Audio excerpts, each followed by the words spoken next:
We know the result of ignorance and greed in human behavior and in human society. We're not yet fully aware of the result of knowledge, consciousness, and generosity. So that's the moment in history where we are. It's possible to rehabilitate large-scale damaged ecosystems. That's a huge, huge understanding. We can choose consciousness and generosity. And if we do that, we are on the flourishing path.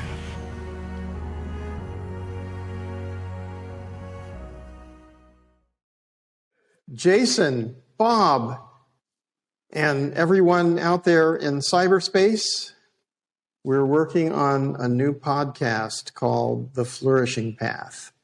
I'm John Liu, and I'll be your host.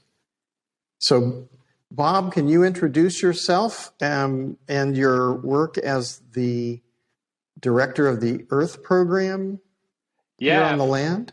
Yeah, it's my pleasure. Really, really grateful to be here, John and Jason. My name is Bob Wilms, and I'm the director of the Earth program. I live at this really amazing 160-acre property in Anderson Valley, which is Mendocino County in Northern California. It's really a nature sanctuary and an eco-restoration camp and many wonderful things that I'm sure we'll get to talk a little bit more about as we go on. But again, just glad to be here and really excited to talk. It's always a dynamic and engaging experience conversing with you about ecology, John, and Jason as well. Jason, why don't you introduce yourself as well then? All right. I am here at the land as well. Full disclosure, we're all at the land right now. I have been here since end of 2016. I am a lawyer, venture capital, private equity lawyer by background, and through different ways of sort of chance and being guided by a higher power, I ended up very interested in the work that John is doing and that Bob's doing in terms of ecosystem restoration and restoring our communities and our planet more widely. And I've been fortunate to be hanging out with John for about, I guess, 3 months now that you've been around. It's here. A while, not too, something like that. Yeah, and I've been able to watch a lot of your videos, John, and just get to see the work you've done over the last, it's been 30 years now. It's a while. It's been a while. Don't make me tired or feel as old as I am. The point being, it's an incredible body of work. I even watch and catch up with it multiple times just to make sure that I'm getting the level of detail that you're talking about it with. Well, it's great to be here with both of you, and great to be here on the land, actually. And I think it's really interesting that such a place exists. I've been thinking about it and wanting to talk to you about it, Bob, that this place has an opportunity to be a really important place for the region. And so I wanted to ask you a few things about that. There's some organic agriculture going on here on the property, and that seems to have started quite a long time ago, even before the current ownership came about. Can you talk about what you have here? There's a 2.5-acre garden that has a really cool history. I think one of the probably most unique things about it is half of the garden is in the shape of a medicine wheel or a mandala. And so we have a lot of drone footage of that garden. And as you pull up above it, it's really like just a miracle of creativity. And actually, it has its origins from a group that called themselves Shanoa, that all are residents of the Findhorn in Scotland for a period of time. And this woman, Carolyn, had this vision in her dream that the garden should be shaped in the mandala. And then she found a gardener when they went out to look for somebody to take care of it full time that had the exact same vision, which was a cool serendipity. And then we took over the garden back in when we moved here, like Jason said, in December of 2016. The property had been under ownership of Jeff Skoll, who basically didn't use the property too much and had allowed the garden to go fallow.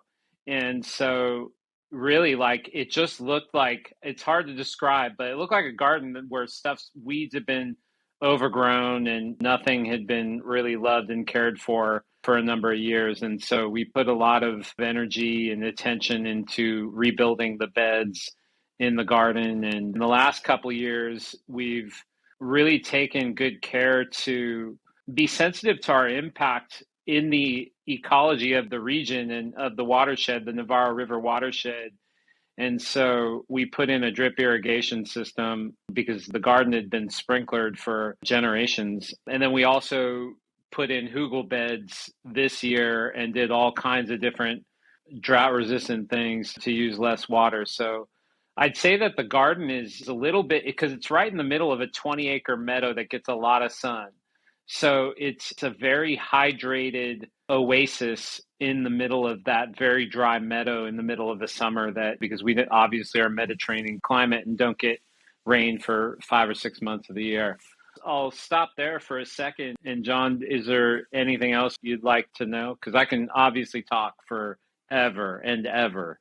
It must have been quite serious in the last few years because of the fire threats and the continuous drought.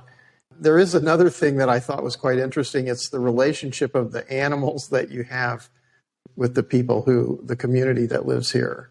Mm-hmm. So everyone seems to have been extremely affected by caring for the animals. Yeah. Maybe that was because they're city people and coming out and then dealing with the animals really made a huge impression. Yeah, absolutely. I became really close friends with a cow. Cliff is a steer. We got him at a few months old when we first were on the property. I've learned so much from observing his behavior. When we first got him, we let him roam around like a dog would.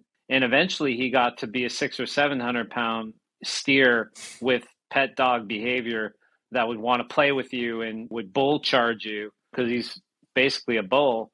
And so then we had to train him. We had to harness train him to take him down to the meadow to graze. So we've really had this relationship that the first layer was us softening, like you're saying, John, just through the love of these animals that are really just like limbic creatures that are so sensitive and so feeling, and they hear things and their ears perk up and they get alerted to such subtle shifts in the environment and communication from all the other birds and animals. There's really quite a lot to learn from being around them. And then I'd say the next layer, which is really where we're at now, is learning how the animals can become, I guess, more aligned with what they had evolved to do. And so it's things like rotational grazing with the cows and having them mimic behavior of I guess herds of animals that would come through a property, get scared by predators, and then move on to the next place and cover a huge range of territory. And so now we're learning how to plug our animals into our ecosystem restoration work, both with the cows and the goats.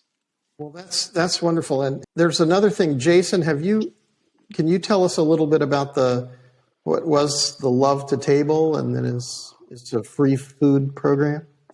Yeah. Love to Table is a program we started at the beginning of COVID here at the land.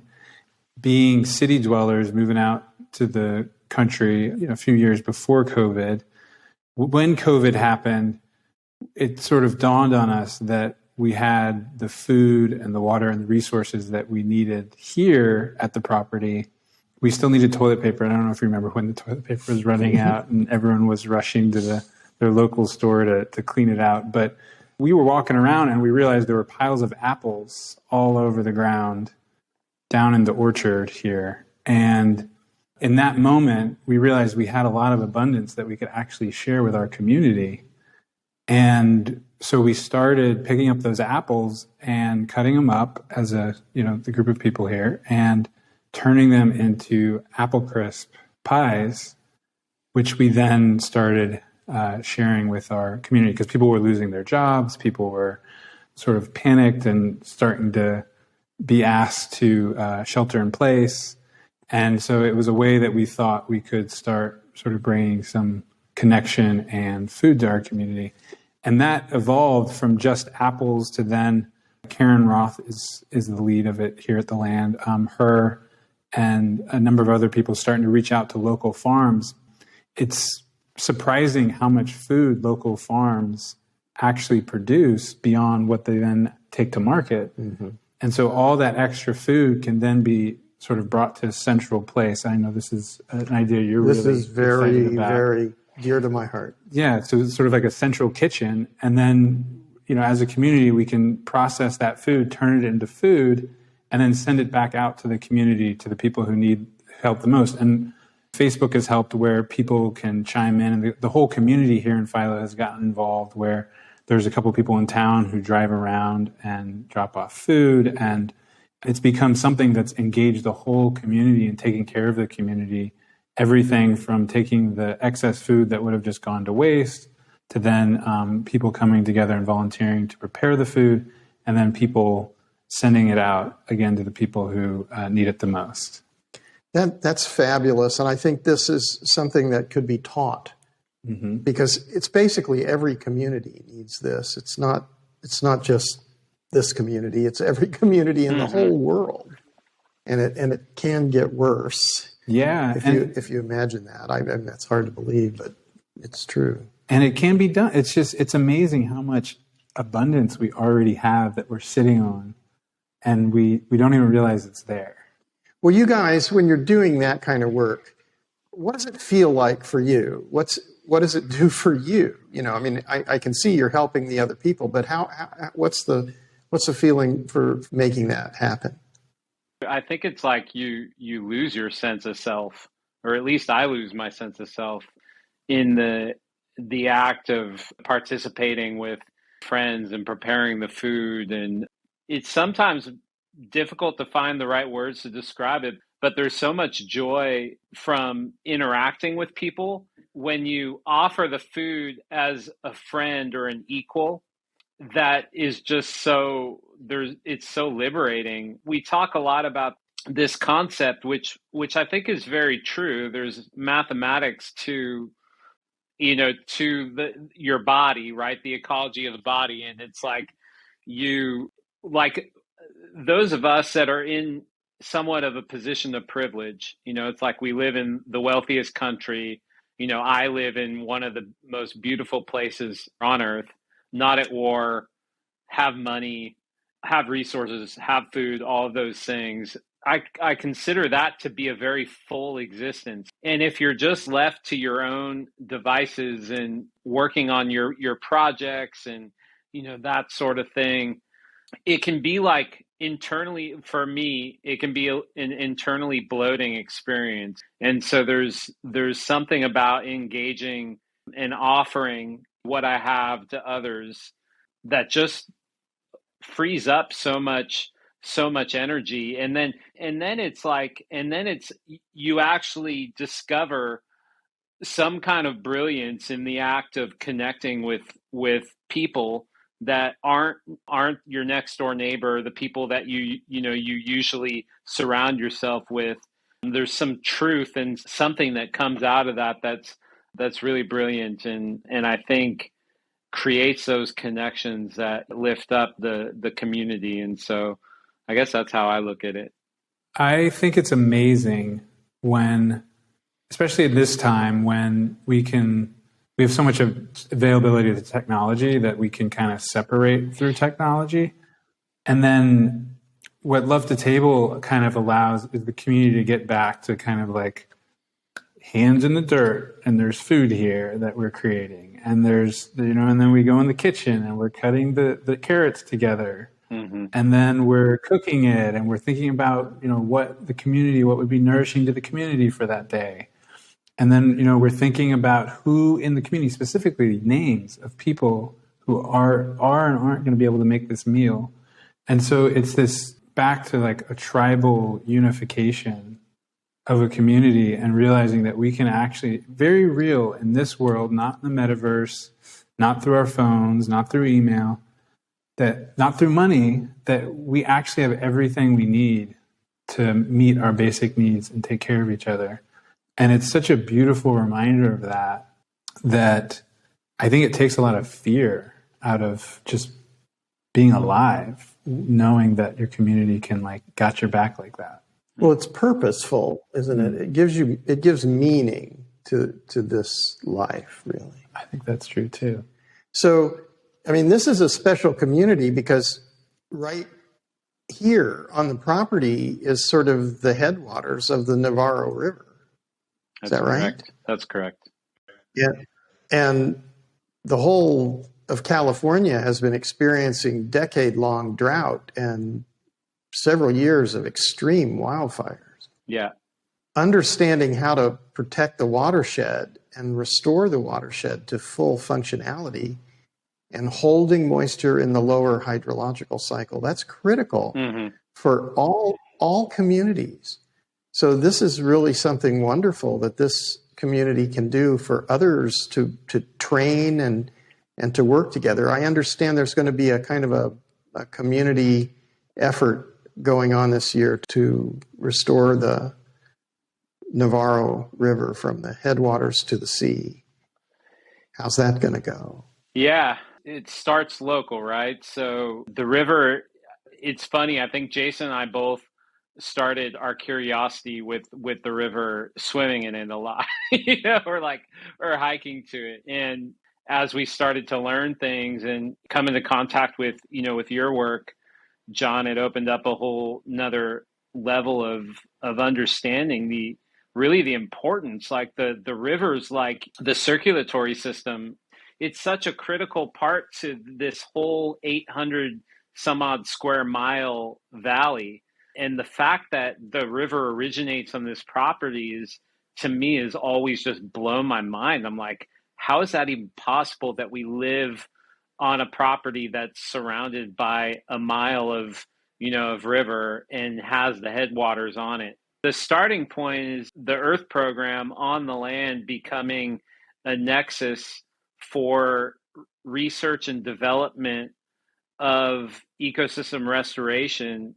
And so the idea is to develop this botanical sanctuary here where we start to reforest and enhance the existing ecology. So whether it's in the meadow or the redwood part of the forest or the oak woodlands, to really find the DNA of trees that would enhance the ecology of those little microclimates or zones. And so we've engaged in a bunch of different projects with the local resource conservation district, and hopefully soon the National Oceanic Atmospheric Administration, to start a bunch of restoration projects on the land here.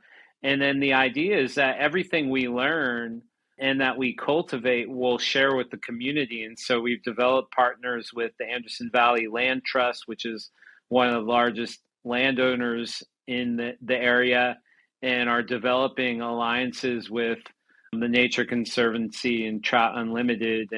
And really the idea is to create some very repeatable steps that all the landowners in the valley can learn from and follow the template of, and we can step by step start to regain system function so that the river again becomes a vibrant source or I guess example of a flourishing ecosystem. I've been thinking too, there's a good chance to work with the soil food web to study how the soils work, and that could be very useful for the community beyond just the land, but all the neighbors, and that is really the basis of infiltration and retention of moisture in the soil. So the percentages and total amounts of organic material, and the height of the canopy and the ability to absorb moisture and create respiration from vegetation near the surface of the earth. That's the key to this. As soon as you lose that, it's going to take you some time to get it back. Right. But it's not as long as evolutionary time. It's just how fast can you get the organic layer and the canopy back, and then when the rains come, it doesn't dry out as fast. It just stays there. And you have more base flow. Yeah, I wanted to talk about this with you when, as I was in the car driving back here this morning. It's kind of fascinating to me. And, I don't have empirical data to necessarily back this up yet. But since we met you and learned about the importance of ground cover and, in the soil and really having plant matter engaging, obviously creating a network of roots and biodiversity under the soil, we were cutting all of our grass really low every year, just to protect ourselves from fires for the last 3 or 4 years. And just in this last year, you started working with us. We've kept a majority of the grass uncut in the meadow. And I've just noticed, and you've been pointing this out too, but it appears that moisture has been like when fog banks come into the land, they stay a little bit longer and they hydrate a little bit more. And it feels like the ground is actually drawing down more moisture. And I just get the feeling that it's a more hydrated landscape, that it's a cooler landscape, even in just this 1 year of making adjustments to how we approach all of these things that we've been talking about. And Amanda, one of our friends, was just telling me the other day, she's like, I think the ground is cooler in the meadow because the grass. Yeah. Anyways, go ahead. Well, I just think that you have to understand that the actual biomass, the plant itself, is about at least 70% water. So if you're cutting, then you're really losing a reservoir in a way. And that reservoir is circulating the water as it transpires. So when it breathes, it exhales carbon dioxide with water. And what's interesting about this is you'll notice when you're walking in the morning and there are these droplets of dew everywhere. That is because of the temperature differentials between the heat of the day and the coolness of the night condense the water, and of course it stays. And so you're actually recycling this water. And if you cut the plants, you don't have that water, first of all. The temperature increases and the water goes into the upper atmosphere instead of staying down here. So you won't have that effect. And the longer you ignore or don't know about this particular phenomenon, then the worse the situation gets. So once you go in this other direction, it's accumulative. So I think we know that the water, the soil, and the biodiversity and the vegetation, that's the key for all of this. Mm-hmm. And you're on the right path. So that's a wonderful thing. And you have such a beautiful facility here with training facilities. So I really think this is the path, because California, you have to train millions of people, right? Because totally. California probably has about 3% of the once great coastal forests remaining. So you've got 97% you could restore. So this is a lot of work for a lot of people. And when you understand that that's more valuable than just like buying and selling stuff, and then all of that packaging and everything ends up in the trash anyway, it isn't really helping in the real sense of economy. It's interesting, economy and ecology come from the same root word, but they've kind of been divided, which is wrong. They're the same in some fundamental way. This is a part of your work, John, that really excites me. And just starting with that simple phrase of ecology or economy, of like eco meaning home. And so through ecosystem restoration, we're restoring our home. Mm-hmm. And yet most of us, for example, in California, or we're in wine country in particular, I don't think we really understand what our home is at the level that you've been talking about for, decades. But in this moment, like, it's something that is becoming increasingly relevant for people to understand how does our home actually sustain itself through these hydrological cycles, or you're saying like biomass or biodiversity. And I don't think a lot of people understand it. Bob and I are kind of new to the camp of it. And I'm curious, from your work back in 1993 when you went to the Loess Plateau in China. It's Luss. It's a German word, Luss. To the Loess Plateau. My wife's German, so she was correcting me. I was saying Loess, and I'm afraid I made one film where I was saying Loess, and a lot of people were trying to say Loess, and I was saying, you can never say Loess again. It's Luss. It's Luss. In the Loess Plateau. Yeah. That's an example of an ecosystem that humans have degraded over thousands of years. Yeah. We don't have that long of a history in California, but I'm curious. Well, you do, but you have another population of people who lived here for maybe 15,000 years. Mm-hmm. And that's why you had 4,000-year-old trees, because that population did not destroy the forest. They worshiped the forest. They found the forest to be sacred, and they basically understood how the microclimates were maintained by the forest and the plants. But nobody bothered to ask them. Mm-hmm. When settlers came in, they just said, we're superior. These are barbarians or whatever. And that's just wrong. Yeah, and I'm glad you're saying that. And I guess I mean that sort of second, sort of Western, I guess, sort of ideologically coming into this area. It hasn't been as long as, say, the Loess Plateau.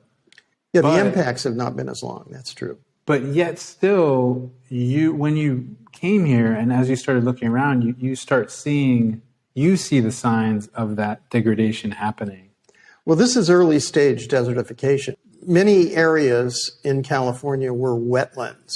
The forest was more like a rainforest. You have the largest body of water on the earth is the Pacific Ocean. So the amounts of moisture coming in, you see it when the fog rolls in. It's huge. But if you don't have the ability to hold the moisture near the surface of the earth, then the thermic drafts push, the temperature changes, cause the thermic drafts that push the moisture into the upper atmosphere. So that is going to lose the moisture from this place, which is it's going to go somewhere else. But, if it goes to Utah, it's going to be lost in a moment, And if it goes to some other places, it might cause horrible flooding. Mm-hmm. So what you see is that there's an equilibrium. And if you do different things, you disrupt the equilibrium. And the equilibrium has to find itself, if an asteroid hits and blocks out the sun for a year, still the Earth will recover, but it will have lost most of the animal life forms. Like, that's what happened to most of the dinosaurs. I mean, you still have crocodiles and, Komodo dragons, and you got birds. So birds are the descendants of ancient dinosaurs too. But there's something else I wanted to talk about, because you've gone beyond just just your land here and the community here, and you've taken the food out to people through the Love to Table and free food programs, and you've started to work on something called Unconditional Freedom. Bob and I just went. Maybe you could tell us about the Mendocino jail project where we just visited the other day. Yeah, I'd love to. And Jason also has been there a lot too. So you can chime in here when you feel compelled, Jay. So John and I went to Mendocino County Jail a couple weeks ago, and the visit was to kick off our botanical sanctuary at the Mendocino County Jail and ecosystem restoration project. And the vision of this project is to understand that your environment is part of who you are. So if an inmate is, and we're hoping to rehabilitate inmates before they're sent back out into the general population. If they're surrounded by concrete cells and there's no life when they step outside into the yard, then their psyche and their ability to rehabilitate, I think, is going to be affected by that greatly. And so the idea is that we can rehabilitate the landscapes around these prisons. And there's obviously a huge number of prisons in the United States. And you not only then create a spot of land that's rehabilitated and restored, you give the inmates an opportunity to interact with the natural world, which is hugely impactful and healing. And then the idea is that we can provide them in being the primary workforce that's going to transform this landscape from, it's not totally barren, but from a somewhat dysfunctional landscape to something that is where the soil's restored and it's growing food, and the botanical sanctuary part of it is going to create a place where we propagate some of the most important ancient trees that can really elevate the DNA in reforestation projects and also in plants in the surrounding community, so that we can start to restore the landscapes around the prison. So really, the idea is that this program will become a beacon for ecosystem restoration in these communities. I love that. You want to beautiful. Tell us a bit about how the Unconditional Freedom program has been developing? We started going there just, I guess, early last year in the spring, and created a garden program and a in-person class called Art of Soul Making class, which is now in over 90 institutions all over the country, and over thousands of inmates taking. And are they telling you what their feelings are? Or what's the feedback from the people who participate? Yeah, it's a correspondence program. So each inmate gets paired up. There's some exceptions to this, but each inmate gets paired up with a volunteer who's not an incarcerated individual. Both are going through this course as beginners, so they're getting to share sort of as comrades on the same discovery of peers, of finding out, about their purpose and forgiveness and reconnecting with their families and those sorts of things that we can all benefit from. And so there's tons of volunteers that have been wanting to do this program and then correspond with inmates. And so they're writing back and forth these letters. And I tell you that the letters just reveal this level of humanity that it would, makes me want to weep when I think about it, where they're sharing like poems or songs or stories of there's a daughter and a mother in an institution in Central California who got into prison because they participated in the same crime, and they stopped talking to each other, and then they started talking to each other again by virtue of being in the program, and start that process of healing. And so it started with that program, us being at our local Mendocino County Jail, and then this garden program, which we were growing food, the inmates were growing food to then bring into their kitchen. And this was the talk of the the jail because, to have like fresh jalapenos and tomatoes and carrots. And there was one guy in the kitchen it just brings out people's hearts. Like every day he wanted to make a vegetable platter for the juvenile kids and have it sent over there to them as like his thing that he was contributing back. So I think it's this beauty that, once you just spark that generosity and that connection with our home, it's infectious. Like we're all attuned to it. Mm-hmm. You guys are great. I have to tell you, you're my heroes. Mm-hmm.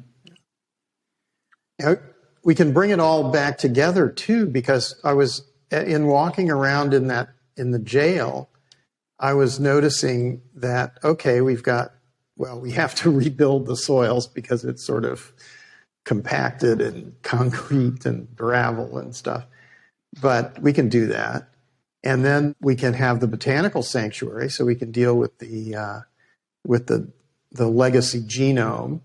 And that, of course, once they start studying about horticulture and especially about the most endangered species, and they become like the top experts in propagating the most endangered species, this makes them hugely important people in California, given this particular situation with the drought and the deforestation. But we can also take that kitchen water and we can put it into an eco oasis. This got me all excited because it's going to be huge amounts of water that's in there, and we can treat that water, and that'll be even better than the processed water for the plants, because we can take away all the chlorinated stuff and all the soaps or everything. We should make sure they use organics and plant-based materials without phosphates and stuff. But if we do it right, we can use the eco oasis to get fresh water, and then we have everything in there. And if that place turns into the most beautiful garden with orchids and everything growing there, and then I was thinking we could make a waterfall. That'd be so great. If they could hear the waterfall, because that's one of the senses that they're gonna have. They're locked up in there, and sometimes they can go outside to the yard and see it, but they're going to hear it flowing all the time. That's going to make them more peaceful. It's going to give them a little grounding. I think that's amazing, because I think it's a real transformation of those institutions where that type of vision it's as if you're putting people, I think Bob said it earlier too, where like it's both you are a product of your environment and your environment's a product of you. Mm-hmm. And to have that vision where you're shifting the environment, where the sounds and the smells and how you're taking care of it is aligned with your heart's greatest wishes. Like, wow. Well, one of those inmates said, when we were there, he said, when I'm working in the garden, it's like a great escape. And it was like he's free when he's out there. He said, I don't feel like an inmate.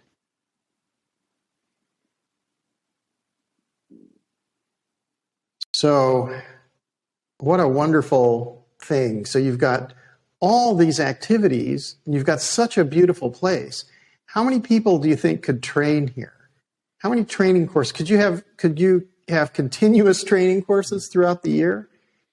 Yeah, I think so. The goal is to build up to eventually, I think maybe 15 or 20 people continuously being able to come on site and stay here for a week, 2 weeks, a month, and train in the projects that are ongoing, whether it's clearing the understory of tan oaks, one of our next projects, which should be happening within the year. That was a grant through the North Bay Fire Improvement Program.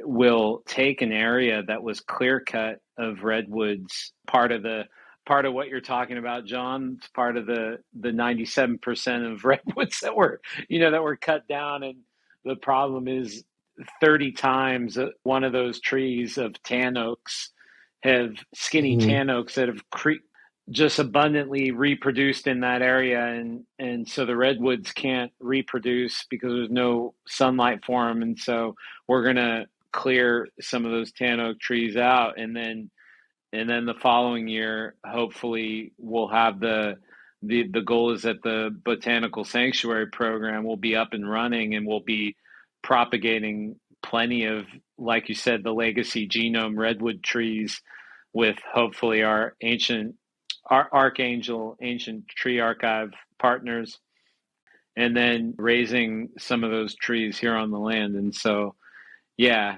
there will be lots of great work for people to participate in. I recommend that you really make a number of nursery systems.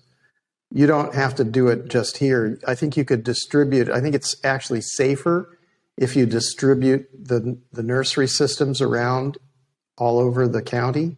Yeah. So you could, I'll show you Just Trees. We have an advisor at the ecosystem restoration camps who runs a huge nursery in South Africa, and they use grow bags. Yeah, I love those. And those grow bags are huge, and you can pick up the whole thing, and you can put it on a crane and put the whole tree in the bag on the back of a truck, take it where it needs to be planted. And so I think these can go everywhere. You can have these as voluntary. You can have volunteers all around the county who are helping to monitor these trees. And I think we can make it really work well with drip irrigation and little moisture monitors and nutrient monitors. So I think we can get that perfect. And so we could see how many trees and how big we could get them as quickly as we could get them. And we could work with all the different agencies to plant them out where they needed to be. It'll be great.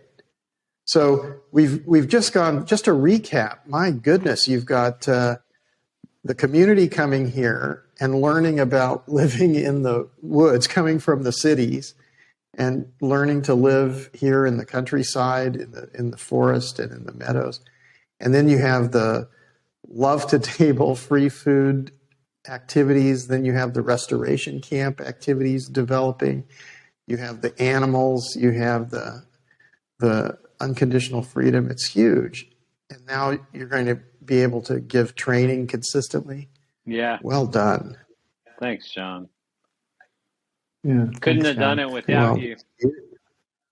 Yeah. And I'm actually curious, John. I mean, how do you see, based on the research you've done, and you've looked in different parts of the world where suddenly the community decides and the government decides to make a concerted effort that we need to change. We don't want to go down this road of desertification. I don't think necessarily that California, or at least local governments, state government, maybe in some ways they understand that, but I don't think the level of interest is at the level that it say that it's in parts of Africa or in China. I think people get religion when the fire comes close to their home. Amen. Or takes their home away. You've got some people in this state who are really quite aware of the forces of nature and how it's messed up. And you also have the Native Americans who are still here, and they're still guardians of the landscape, and they've been hurt too, but they're pretty proud people and pretty determined, and that's basically their religion, is that nature is sacred. So kind of going and honoring and working with them is also really good for everybody. It can lead to truth and reconciliation, not blame and retribution, but truth and reconciliation. Because, everybody's sort of indigenous to the earth. Mm-hmm. It's just that some people have been here a longer time. But they came from someplace else too. I know where they came from, actually. Mm-hmm. So they've been here for thousands and thousands of years, but they came from somewhere else too. And so now there are 8 billion people all over the planet. And we need to take care of everybody. That's the reality. All the people who came here in the more recent migrations, they were fleeing someplace else, generally. Or they were adventurers and going off to. But I think we need to take care of everybody. And so you think it's a matter of finding the people who already see and hear and kind of organizing with them. I mean, you guys met with the sheriff of Mendocino, for example, and he's such a... The sheriff is a saint. He's a saint. He's an amazing individual. He's a hero. And it's so wonderful because he is from this community. He is this community. I mean, he's a rock in this community. And he knows that the inmates are the children of his classmates when he was a child. So he's caring for them like their family they are.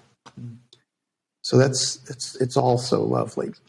So you've got good work to do. You've got a lot of work to do, and it's really multifaceted because you have the nature work and you have the heart work and the healing for a number of people. It's really great. I think we're probably coming close to our time now for this to make. Sorry to cut you off, but do we have like a outro song? We will. We will. I don't think we have yet. So I was waiting for the music to come on. Yeah. And we'll all dance around. We should do a fertility dance or a rain dance. Rain dance. There you go. But thank you so much for sharing this information, and it's going to be really fun to put this out and let people see where we are and show them some pictures from the land and what's going on with the gardens. And I love it that we can show the drone shots and the river shots when we're talking about the Navarro River and the redwoods and the community feeding, the love to table. All of that is going to be great. So thank you very much. Yeah, thank you guys. It's been a lot of fun talking to you both.